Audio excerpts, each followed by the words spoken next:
Good morning, good afternoon, and good evening. My name is Tommo, and welcome to a very impromptu stream. Yet, what you are seeing on screen is not fibs, is not a lie. Logan Sargeant is out of the Williams Formula 1 team. Franco Colapinto, 6th place in Formula 2, is in between now and the end of the season. The writing seemed to be on the wall. We heard rumours that Lawson, Schumacher were being considered. We spoke about this on the post-race. Well, it wasn't a live, was it? But we were talking, options. Colapinto certainly was mentioned. But the Williams young driver is going to be in the car between now and the end of the year. It does appear that the intent was that James Vowles would get Liam Lawson into the car. However, this also kind of tells us that there are plans for Liam Lawson, potential plans. Surely, if Red Bull wanted to loan out Liam Lawson to Williams till the end of the season, they wouldn't have a massive issue with it. Yes, of course, he is a reserve driver, but they have others. They have Sebastian Buemi, they have Jake Dennis, they have others who could fill a reserve driver role. Does this also indicate that potentially Lawson into a Red Bull seat, be that a V-Carb, be that a Red Bull Racing before the end of the season, is on? Perhaps that is something you can draw from this. But damn, Logan is out. I cannot believe. Been a busy boy today. I've been out and got home, taking my shoes off, and then Hannah, my beautiful, wonderful wife, drops the Logan Sargeant's been dropped, and I'm like, what? Excuse me? Apparently it's true, and so it is. Franco Colapinto is in. Hello everyone, thank you all for joining. Halita, Chunji, PGS, Kesat, Plug, Hannah, Not, Matt, Stefan, Boy, Jurassic Guy, Cody, FH4, Isaacs, SML, Dude Edits, IBK Camera, and all of the rest of you. Crazy. Now, to be honest, when you really think about it, I think the word that comes to mind for me is pragmatic. Because at the end of the day, between now and the end of the year, Logan's not staying on. Logan's really struggling and suffering in that car. I think the mistake he made on Saturday at Zandvoort it wasn't like he just made a mistake. He drove onto the grass with intent and it spun out and he lost control. And it was a mistake in hindsight, but he chose to put his car there, Now, I get it, because putting Colapinto until the end of the year, he's not going to be racing in F1 long term. Okay, Science and Albon is there for the foreseeable. It's pragmatic for Williams to use this opportunity. You can see this as an opportunity. If you're taking the human element out of it, this is for sure an opportunity where you chuck in another Williams young driver. Logan was no longer.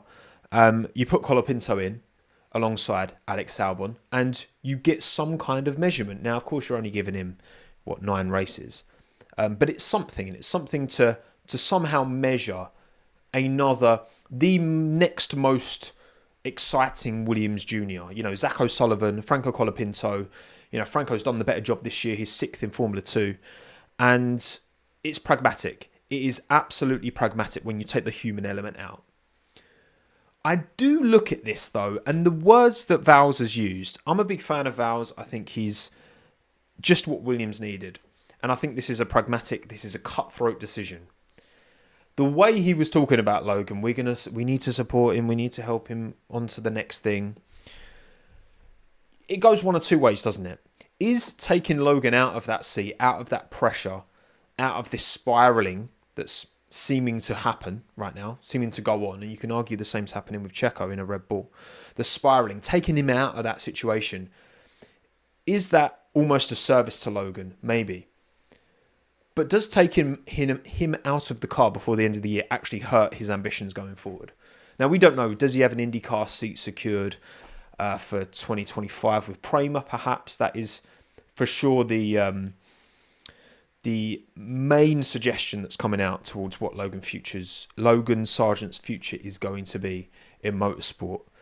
But it does feel it's such a brutal decision. Especially given how James has talked about wanting to support Logan's future going forward. I'm going to make a poll.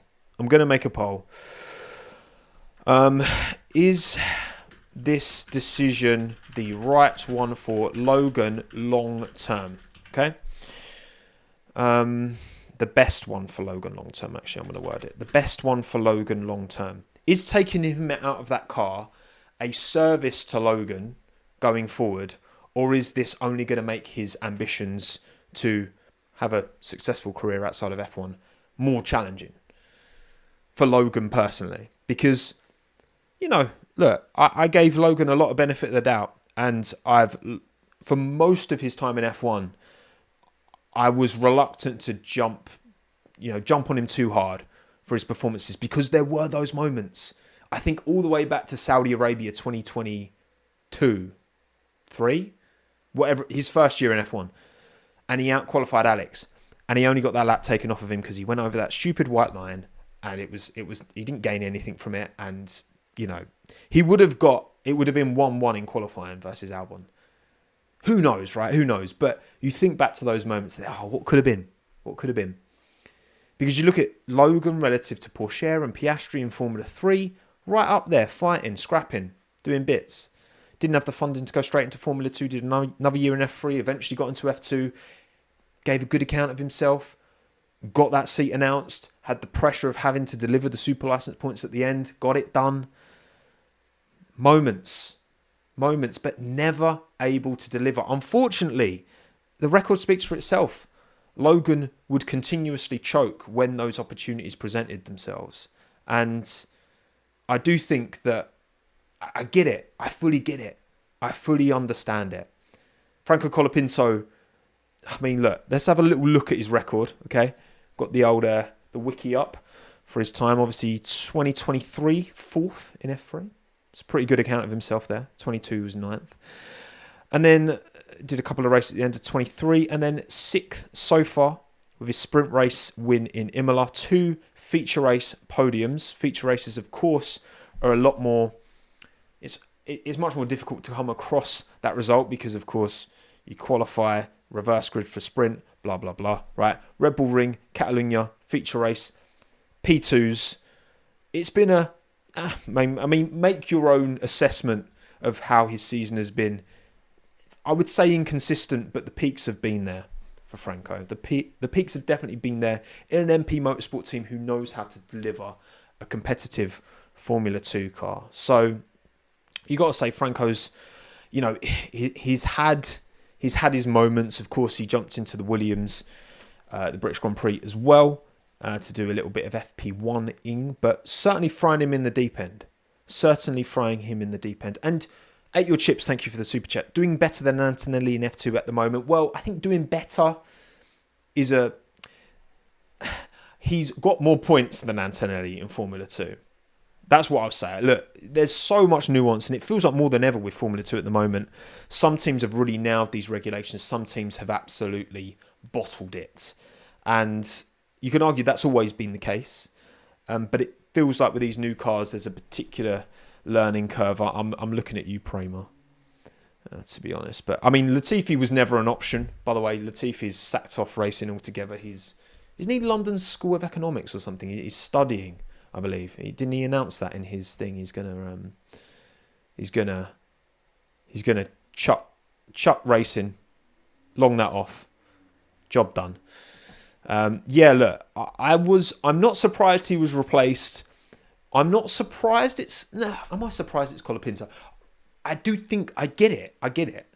Because, if you chuck Lawson in, I think he's going to be a more reliable pair of hands than Sargeant. But also, he's still a rookie, fundamentally, Liam Lawson. And all you are kind of doing is giving Racing Bulls or Red Bull, wherever he ends up next year, because it's probably going to be Racing Bulls, you're giving them a leg up on their new driver. Then Mick Schumacher, look, I'm sorry, okay? I don't think Mick Schumacher's that guy. I don't think he's that guy. And I don't think in Williams' situation where, Logan trashed the car with brand new upgrades on, is bringing Mick Schumacher in based off of the evidence we have in front of us. The evidence, okay, the objective evidence of Mick Schumacher's career is that he's had many a shunt and he can't be relied on. Sorry, that is what the evidence presents, okay? If you can find me alternative evidence, present it to me and I'll take it on board. But for me, for what Williams need right now between now and the end of the season is either a solid pair of hands, and actually, shout out Harry Benjamin, big up my boy Harry, Stoffel Van Dorn could have been a very interesting, very reliable pair, I think, to take him away from Aston Martin between now and the end of the year. He's a reserve driver there. You know, he's raced in F1 before. He raced 2 seasons alongside Fernando Alonso. I think if you wanted a solid, reliable pair of hands, I think Stoffel would have done a very good job. Or you do this. You chuck in another junior, give him an opportunity. Again, there's no pressure on Colapinto being like, oh, am I playing for a season next year? We know he's not. It's Albon Sainz, right, for the foreseeable. But this gives Williams something. This gives them more information because they know Logan's not that guy. So this is the pragmatic choice. It's the harsh choice. It's the tough choice. But it is the pragmatic one, for sure. Drogovic would have been an interesting choice. But again, Drogovic is not part of the Williams Academy. He's part of the Aston Martin Academy. So you're serving Aston Martin by doing that.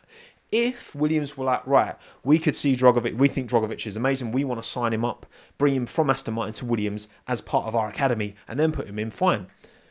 But Williams have Zach O'Sullivan, they have Franco Colapinto, they have some other drivers working their way up.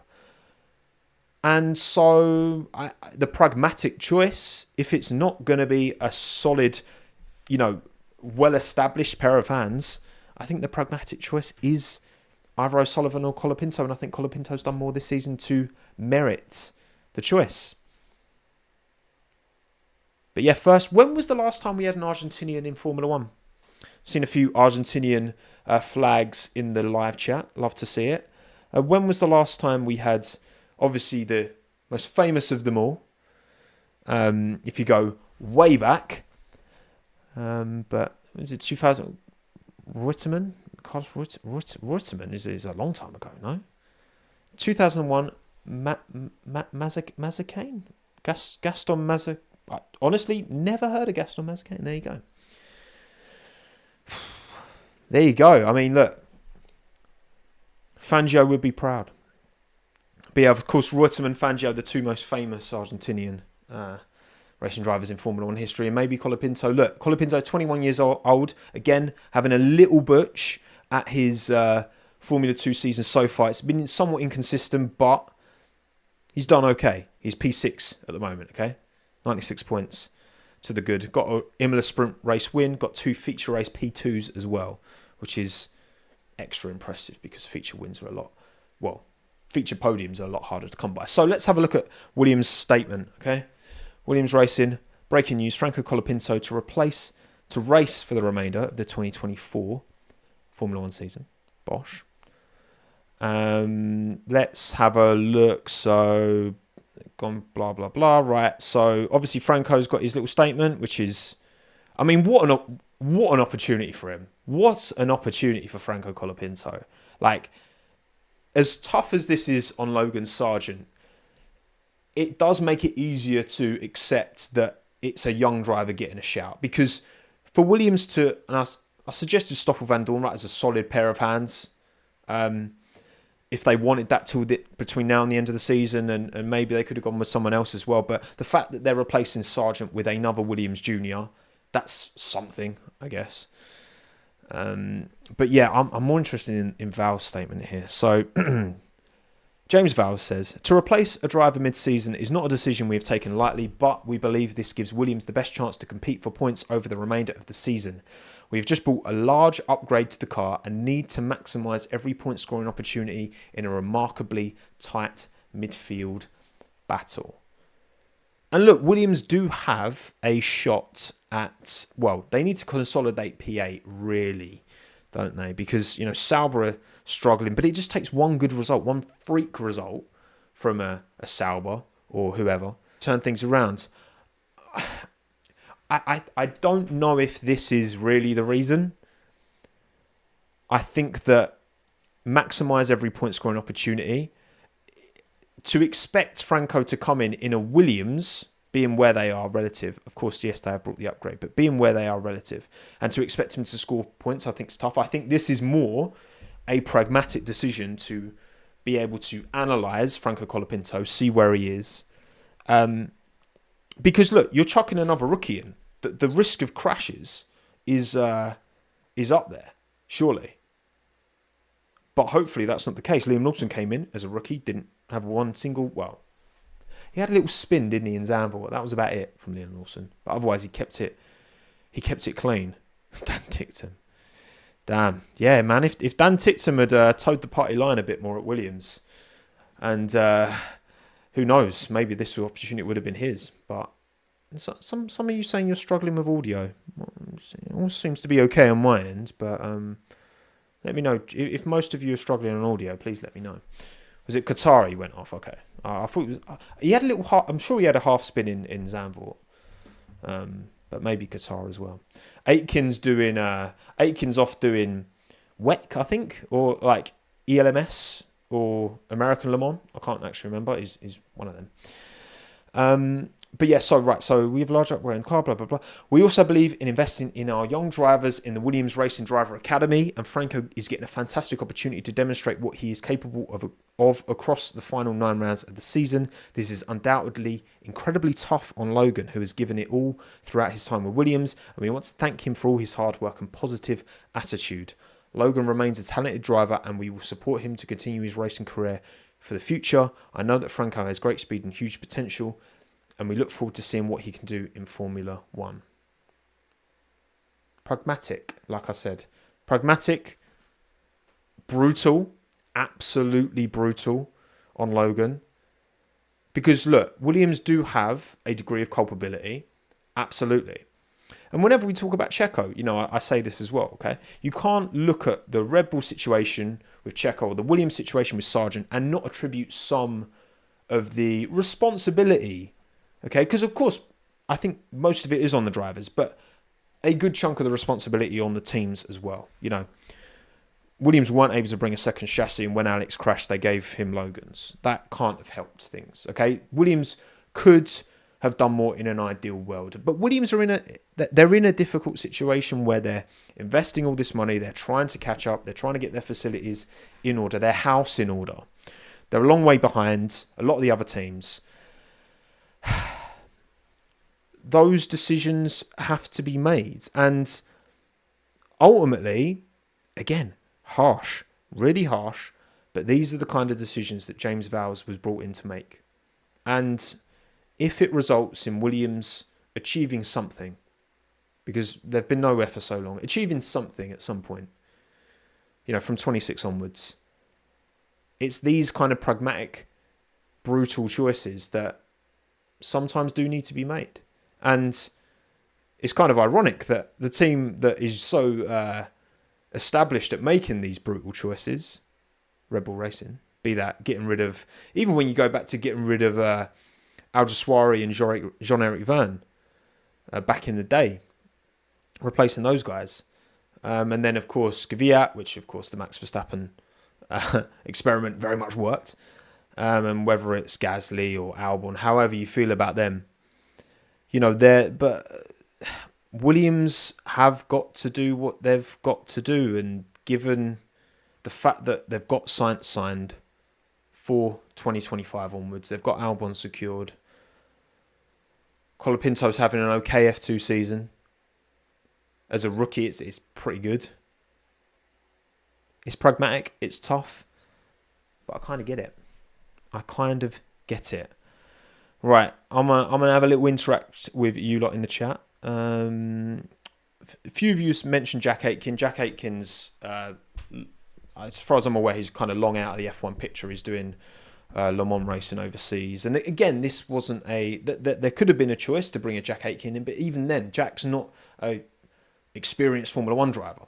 So if you're going to bring in, you either bring in a junior because you test out a junior, or you go for an old set of hands who you can rely on to not shunt. And Williams picked the junior route for this. Why is Antonelli not on this seat? Well, my understanding, Scott, is that Mercedes don't want to put Antonelli into that situation. They clearly want him in that Mercedes in 2025. There is zero doubt in my mind that he will be in that Mercedes in 2025. Is putting him into that Williams now the best choice for him? Because, of course, Colapinto now will no longer race in Formula 2 this year. Maybe give Antonelli the rest of the F2 season, give him FP1s in a Mercedes, and then build him in gradually to that Mercedes car. Because the Williams car and the Mercedes car, yes, they do share a power unit, but fundamentally there will be very different cars in terms of their chassis, in terms of the feel, in terms of the balance. So putting Antonelli in, I can understand why that would have been a double-edged sword, let's say. Some of you say Paul Aaron. Of course, Paul Aaron's doing a great job, and he was Mercedes Academy, but he's not a Williams Academy driver. And this is the thing, right? It's all well and good saying Paul Aaron, but Colapinto, as this image shows, he has done FP1s for Williams. He's done simulator for Williams. So yes, Paul Aaron maybe is the better driver. I don't know, right? There's a lot of nuance to Formula 2. And Hi-Tech have clearly, they're onto a good thing in F2. But Colapinto is a lot more engrossed and a lot more comfortable with what that Williams car feels like, be that on the sim, be that in real life. And, of course, Luke Browning, he's in F3 as well. Jamie, yes, of course, and Leah Block as well, she's in Williams. But yeah, of the junior, it was always going to be O'Sullivan or Colapinto if this opportunity was going to be presented to any of them. And yeah, Colapinto has had the more impressive F2 season so far. So yeah, I think O'Sullivan's done okay. He's had his moments, but I think Colapinto has been the more impressive driver of the two. Who is Colapinto, the all-rounder? Well, that's where you got to go back to the start of this video and watch through, okay? Learn a little bit about Franco Colapinto, first Argentinian F1 since 2001, according to the live chat. Calamala, look, there's a lot of suggestions, but what are Williams actually trying to achieve here? Are they trying to just steady the ship and get a solid driver in who can just not crash the car between now and the end of the year? Or are they going to use this opportunity to try out another junior and see how they sink or swim? And they've chose that option. So yeah, pretty crazy news. I'm not surprised he was taken out, but I get it. I do get it. It's pragmatic. I get it. I'm still surprised, but I get it. In the poll, 3,600 of you voted. Is this decision the best one for Logan long term? 64% of you think this is the best decision for Logan long term, and this can somewhat steady the ship and get him out of the pressure cooker that is Formula One, where things have just been going from bad to worse. 36% say no. There's a good argument either way. I wish Logan the best. I think he got an opportunity.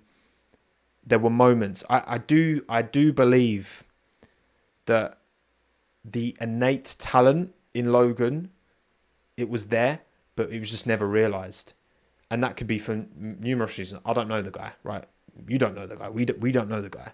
But there was the potential, but I think so much... Potential is a dangerous word in life, be whatever it is, right?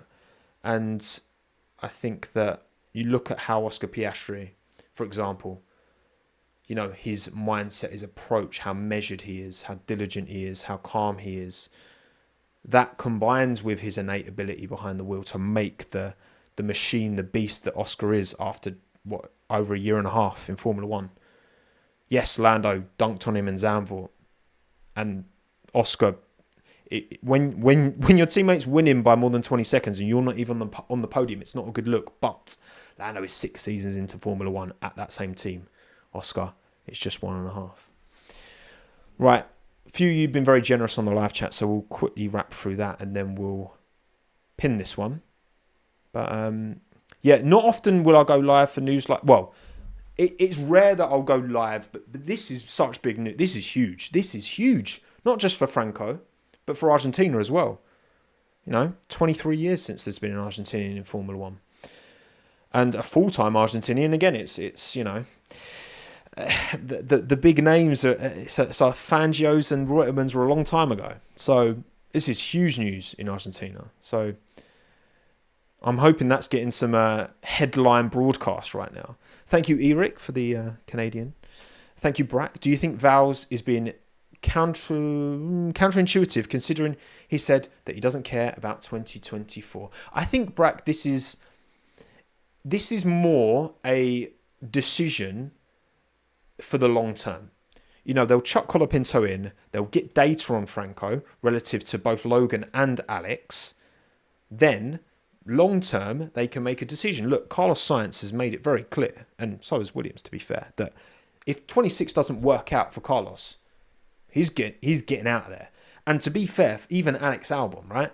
If 26 is bad for Williams, Alex is not he's gonna want to find an opportunity elsewhere. So it is it's smart from Williams to try and use this opportunity that they have manufactured for themselves in a way, but also Logan has brought this upon himself, unfortunately, by having so many shunts and causing so much damage and taking so much money out of this budget cap in repairs. Unfortunately, it's the truth. It's the truth. And look, I will always do my best to talk about these drivers as humanely as possible.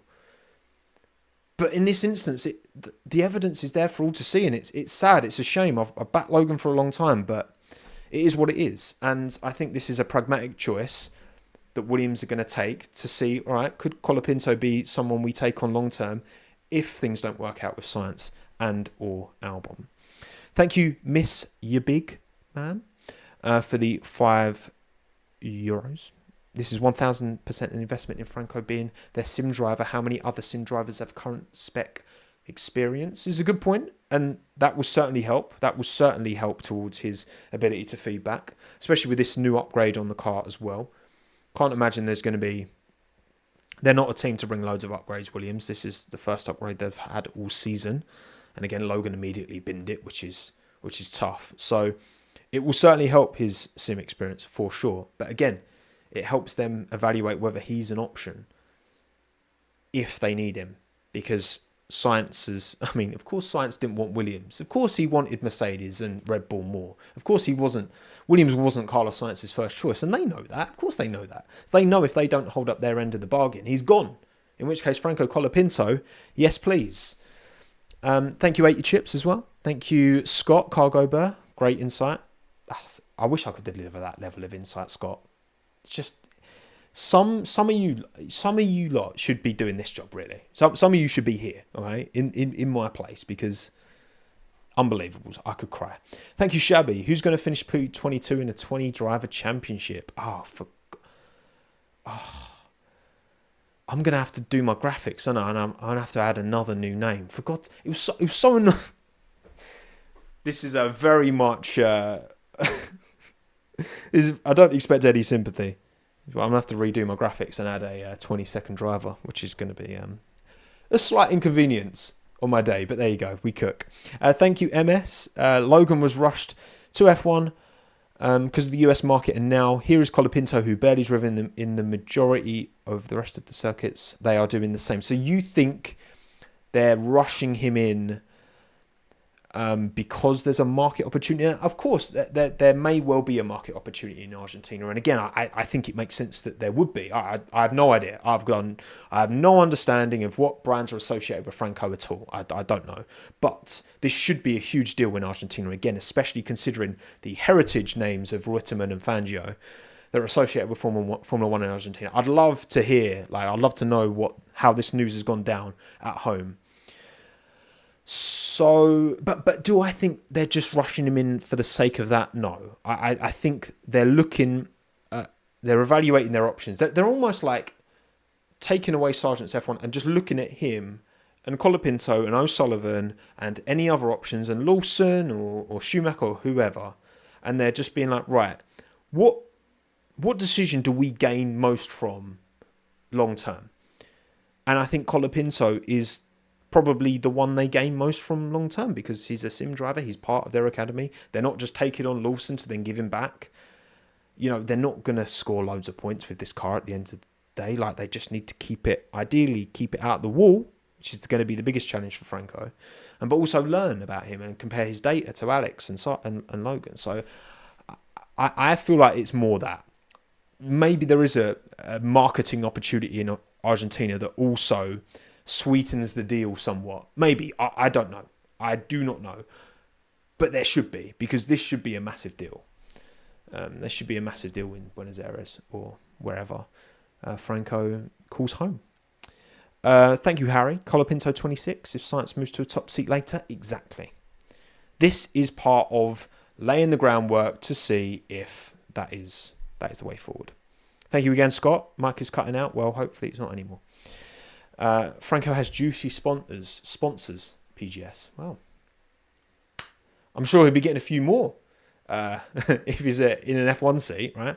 If he's got some juicy F2 sponsors, then imagine the F1 sponsors that might come knocking now that he's going to be in a Formula 1 car between now and the end of the year. Thank you, Nate. At least this is the end of the horribly unfunny WTF is a kilometre meme. Yeah, I mean, it kind of run its course, didn't it, that meme? But you know what? Yeah, I kind of enjoyed it in sprinklings, you know. Didn't mind it too much. Did we all see my my hit tweet, by the way? The Logan album cover. There was some tough images. Obviously, of course, once we knew that Logan was safe, which of course is the most important thing, there were many opportunities for some content, and I dropped this one, which has done 80,000 likes on Twitter. Pretty cold. But yeah, game's the game. Game is the game. F1 is a tough, cutthroat sport. It always has been, always will be. Thank you, Invictus. This is a massive sideways move. Colapinto isn't a massive prospect, and to expect performance and not to crash is naively optimistic. If they cared about this season, they had to get Lawson on loan. And I think you've answered your own question there. I don't think they really do care about this season. I think they know where they are, Williams, given the points that they're on. Okay? Given the points that they're on, which are, let me find, I can't actually remember off the top of my head how many points Williams are on, but fortunately, I do post-race Chinwags, which means I can just do this, bosh. Williams are on 4 points. So, realistically, Williams could maybe catch Alpine, but not if Alpine keep putting in performances like Pierre Gasly did in Zandvoort. So, you look at all that matters is where you finish. The number on the left matters. The number on the right doesn't matter. The number on the left is what matters. So if Williams are like, look,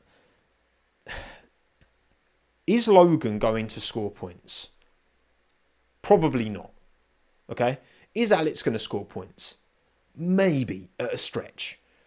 Is Liam Lawson going to come into Williams and, you know, unfamiliar team, unfamiliar engine, of course, because he runs a Honda, Red Bull powertrains, whatever you want to call it, and coming into a Mercedes power team. Is Logan going to deliver points? Not Logan, sorry. Is Lawson going to deliver points? Probably not. He's probably still less likely than, even if you think Liam Lawson's better than Alex Albon, okay? Even if you think that. This is at a team that Alex has been at for years. So, bringing in Lawson, yes, they might get a few more P12s instead of P14s, but is it going to change this? Is it going to change where they are on this? Probably not. Probably not. I think it's unlikely that Liam Lawson would come in and massively uptick Williams' point scoring finishes. That's my opinion. So, again, I think this is a decision that they've made, and it is a risk. And I agree, Invictus. I agree that it's a risk because Franco could start shunting left, right and centre. He could. But Williams feel like they're prepared to take that risk because Logan already is shunting left, right and centre and doesn't seem to show an indication that he's going to stop, because it could have gone one or two ways, couldn't it? When it was announced that Carlos Sainz was going to be replacing him for 25, this could have taken a lot of pressure off of Logan and he could have settled in and, you know, done a better job, perhaps. I think that was one way of looking at it, and I was optimistic it was going to look that way. And unfortunately, based off what we saw in Zandvoort, shunting in Saturday FP3 is not it. And the nature of the shunt, again, was rookie-esque. So perhaps it is a sidestep, but I think they gain to learn more from doing it than they do keeping Sargeant in the seat. Thank you, Brian. Should have been Kvyat or Hartley. DK or Brendan? Look, I think Kvyat would have done a solid pair of hands job till the end of the year. It would have been really cool, actually, to see Albon and Kvyat as teammates again, like they were in 2019 Toro Rosso. But not to be. Not to be. Thank you again, Brack. Aren't they just going to do the same thing they did with Logan? JV isn't going to prioritise developing Franco for a half season over Alex. Well, I think, they brought the upgrades to both cars in Zandvoort. I feel like Williams, I doubt they're going to bring another upgrade for the rest of the year. Maybe they are, but I don't think that's on the car. Oh, no, there is. Actually, I think there is. I think there is another upgrade due, isn't there? I'm sure there is. You'll let me know, live chat. I believe there might be. But if they can get both upgrades to both cars, look, it's all just about understanding what Colapinto can do at the end of the day. Because they're probably not going to jump Alpine. They're probably going to be in a fight for P9 or P10, whoever you chuck in, okay? Only if you chucked in like Carlos Sainz now, or a Max Verstappen, or a Lando Norris, right? In a Williams, which is not going to happen. So, I think it's just analysing Colapinto and finding out what he can deliver. That's the way I see it. That's the way I see it. Why didn't they consider Kimi? I think they did, Christopher. I think that was more of Mercedes being like, nah, we don't want him in that, William. We want to just keep him cooking in F2, keep him chill there, give him some FP1s and just gradually ease him into the Mercedes. You can't learn any bad habits from a dodgy Williams,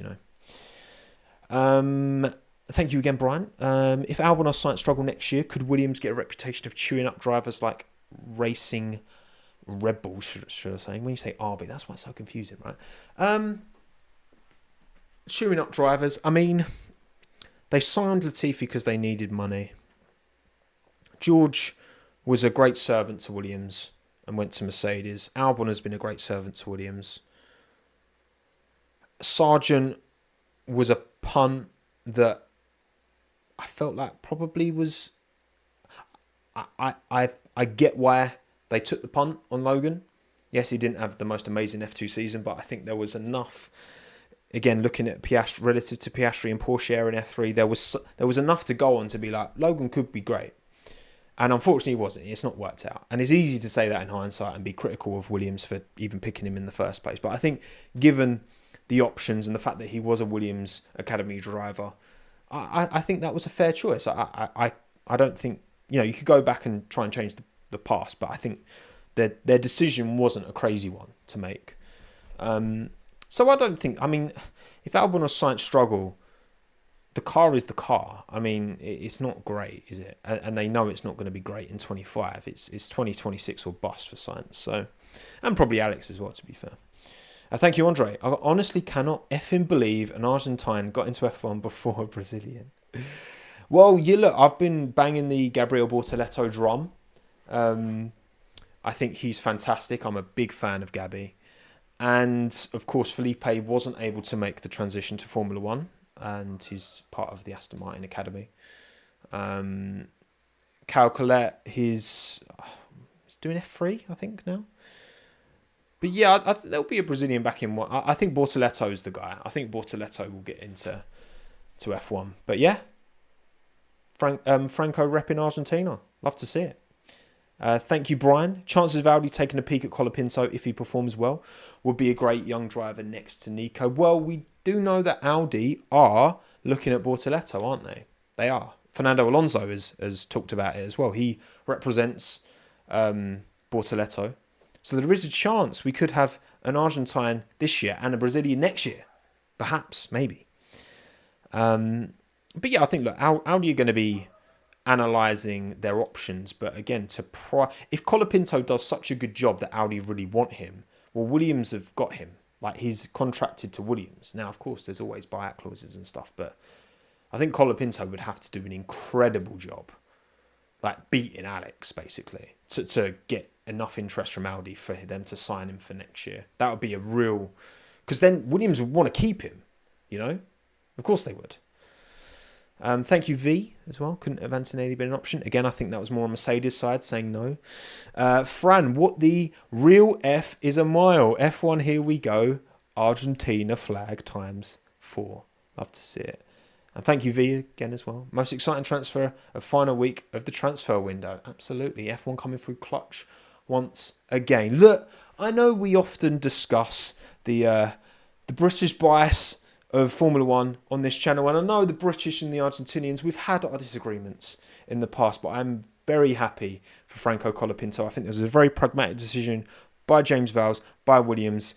It's incredibly harsh on Logan, but the game is the game. My name's Tomo. Thank you very much for watching. Please drop a like on this live stream. Thank you all for joining me live. Eliza, SML Cuts, Max, Keegan, Croxlocks, Connor, Ethan, Jurassic Guy, Michaela DeWood, Ben, Manj, J999.